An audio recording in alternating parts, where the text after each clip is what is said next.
અરવલ્લી જિલ્લામાં આવેલા માલપુરમાં ખાડારાજ સામે વાલ્મીકી સંગઠન દ્વારા અનોખો વિરોધ કરવામાં આવ્યો। ગોધરા શામળાજી સ્ટેટ હાઈવે માલપુર ચોકડી ખાતે વિરોધ કરવામાં આવ્યો। હાઈવે પરના ખાડાઓમાં વૃક્ષારોપણ કરી વિરોધ નોંધાવ્યો। તંત્રને વારંવાર રજૂઆત કરવા છતાં ધ્યાન લેવામાં ન આવતું હોવાના આક્ષેપ કરાયા હતા।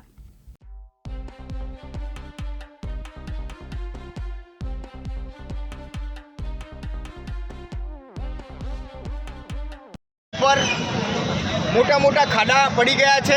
वारंवार तंत्रने 1 महीना पहला मैं जाण करी हती, नाना खाड़ा हता, परंतु तंत्र घोर निंद्रामां हतुं, तेना कारणे आ मोटा खाड़ा पड़ी गया है।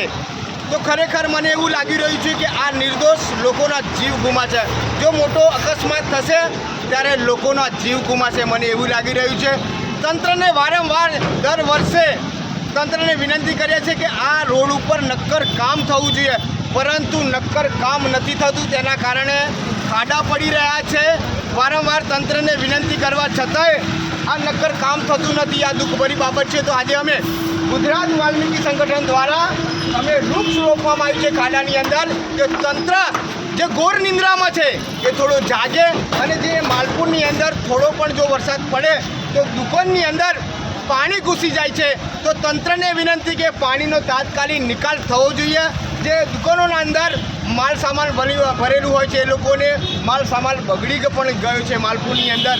તો તંત્રને હું વિનંતી કરું છું કે વહેલે તકે પાણીનો અગાડી નિકાલ કરે। અગાડી પાણીનો જવાનો કોઈ નિકાલ નથી। એવું લાગે કે ડુંગરાનું પાણી ગામમાં આવે છે, તો તંત્રને વિનંતી કરું છું કે પાણીનો નિકાલ થાય। જયદીપ ભાટિયા, દિવ્યાંગ ન્યૂઝ, અરવલ્લી।